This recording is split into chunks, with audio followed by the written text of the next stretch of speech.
മഹാകുംഭമേളയുമായി ബന്ധപ്പെട്ട് ഇന്ന് ശിവരാത്രിയോടെയാണല്ലോ. അവിടുത്തെ ആചാരങ്ങളൊക്കെ എന്താണ്, അവിടുത്തെ ചടങ്ങുകൾ എന്താണെന്നൊക്കെ നമുക്ക് അറിയേണ്ടതുണ്ട്. പ്രയാഗ്രാജിൽ നടക്കുന്ന മഹാകുംഭമേളയ്ക്ക് ഇന്ന് സമാപനമാകും എന്നതാണ് ഏറ്റവും പ്രധാനപ്പെട്ട വാർത്ത. അതുകൊണ്ട് തന്നെ ഇന്ന് അവിടെ ഭക്ത ജനലക്ഷങ്ങൾ എത്തും എന്ന കാര്യത്തിൽ ഒരു സംശയവുമില്ല. അതെ, ത്രിവേണി സംഗമത്തിലെ ശിവരാത്രി സ്നാനത്തോടെയാണ് ഈ ഇതിന് സമാപനമാവുക. 64 കോടിയോളം പേർ ഇത്തവണ കുംഭമേളയ്ക്ക് എത്തിയെന്നാണ് നിലവിലെ കണക്കുകൾ. ഈ പൊതുജനങ്ങൾക്കുള്ള പ്രത്യേക ദിനമായി ഇന്ന് 2 കോടി തീർത്ഥാടകരെയാണ് സ്നാനത്തിനായി പ്രതീക്ഷിക്കുന്നത്. വൻ ജനത്തിരക്കിനെ തുടർന്ന് കനത്ത സുരക്ഷാ ക്രമീകരണങ്ങളാണ് മേള നഗരിയിൽ ഒരുക്കിയിരിക്കുന്നത്. വിവരങ്ങളുമായി ബൽറാം നെടുങ്ങാടിയാണ് ചേരുന്നത്. ബൽറാം, ജനകോടികൾ എത്തുന്നു, 2 കോടി ആൾക്കാർ എത്തുമ്പോൾ എന്തൊക്കെ സുരക്ഷാ ക്രമീകരണങ്ങൾ വേണം, എത്രത്തോളം ജാഗ്രത വേണമെന്ന് നമുക്കറിയാം. മാത്രമല്ല, ഇനി 2027 കുംഭമേള നാസിക്കിലാണ് നടക്കുന്നതെന്ന് കൂടെ അറിയുന്നു. അവിടുത്തെ എല്ലാ ക്രമീകരണങ്ങളും എങ്ങനെയാണ്? വിശദാംശം. ഇതൊരു മഹാകുംഭമേളയാണ്. ഈ പറയുന്നത് പോലെ 140-ലധികം വർഷങ്ങൾക്ക് ശേഷം നടക്കുന്നതായതുകൊണ്ട് തന്നെ ഇന്നത്തെ ചടങ്ങിനേറെ പ്രത്യേകതയുണ്ടല്ലോ.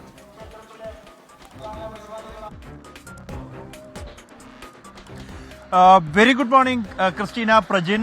സൂചിപ്പിച്ച പോലെ തന്നെ 144 വർഷങ്ങൾക്ക് ശേഷമാണ് ഇത്തരത്തിലൊരു മഹാകുംഭമേള പ്രയാഗ്രാജിൽ നടന്നത്. 45 ദിവസമായി നടന്നുവരുന്ന ഈ മഹാകുംഭമേള ഇന്ന് സമാപിക്കുകയാണ്. ഇന്ന് ശിവരാത്രി പ്രത്യേക സ്നാനത്തോടു കൂടിയാണ് ഈ കുംഭമേളയ്ക്ക് സമാപനമാകുന്നത്.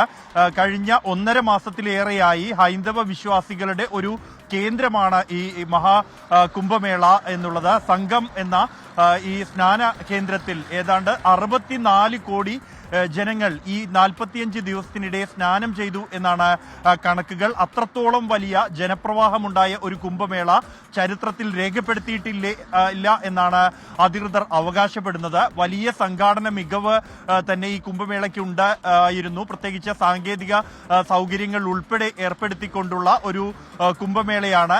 ഈ കഴിഞ്ഞ 10 ദിവസങ്ങളിൽ ഓരോ ദിവസവും 1.25 കോടിയോളം തീർത്ഥാടകർ ഇവിടെ എത്തി സ്നാനം ചെയ്തു എന്നുള്ളതാണ് കണക്ക്. ഇന്നത്തെ പ്രത്യേകത എന്നുള്ളത് കുംഭമേളയുടെ സമാപനമാണ്, ഒപ്പം മഹാശിവരാത്രിയാണ്. ഈ കുംഭമേളയിലെ മഹാശിവരാത്രി സ്നാനം എന്നുള്ളത് പൊതുജനങ്ങൾക്ക് വേണ്ടിയുള്ളതാണ്. ആദ്യ 3 സ്നാനങ്ങൾ, അമൃത സ്നാനങ്ങൾ സന്യാസി സമൂഹത്തിന് വേണ്ടിയാണെങ്കിൽ ഈ അവസാനത്തെ സ്നാനം, 6ാമത്തെ സ്നാനമായ ഇന്നത്തേത് പൊതുജനങ്ങൾക്ക് വേണ്ടിയാണ് എന്നതിനാൽ വലിയ ജനപ്രവാഹം കുംഭമേള നഗരിയിലേക്ക് ഉണ്ട്. ഇന്നലെ രാത്രി മുതൽ തന്നെ ആളുകൾ എത്തിക്കൊണ്ടേയിരിക്കുകയാണ്. അതിനാൽ തന്നെ 2 കോടി പേർ തീർത്ഥാടകർ ഇന്ന് ഈ ത്രിവേണി സംഗമത്തിൽ സ്നാനത്തിനായി എത്തും എന്നാണ് കണക്കാക്കുന്നത്. അതിനാവശ്യമായ വലിയ സുരക്ഷാ ക്രമീകരണങ്ങൾ ഒരുക്കിയിട്ടുണ്ട്. അധികമായി പോലീസിനെയും അർദ്ധസൈനിക വിഭാഗങ്ങളെയും വിന്യസിച്ചിരിക്കുന്നു. ട്രാഫിക് ക്രമീകരണങ്ങൾ ഏർപ്പെടുത്തിയിട്ടുണ്ട്. ഇതോടൊപ്പം തന്നെ നിരീക്ഷണത്തിനായുള്ള ഡ്രോൺ സംവിധാനങ്ങൾ അടക്കമുള്ളവ ക്രമീകരിച്ചിരിക്കുന്നു. ജനത്തിരക്ക് നിയന്ത്രിക്കുന്നതിനായുള്ള ക്യൂ സംവിധാനങ്ങൾ കർശനമായി തന്നെ നടപ്പാക്കുകയാണ്. ഇത്രത്തോളം വലിയ ക്രമീകരണങ്ങൾ ഒരുക്കിയിരിക്കുകയാണ്.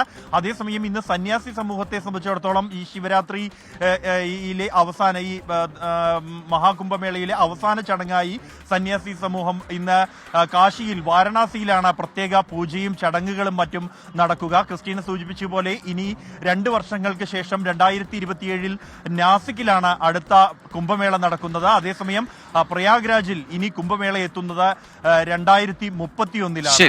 Christina, project. ബൽറാം നെടുങ്ങാടിയാണ് വിശദാംശങ്ങൾ നൽകിയത്.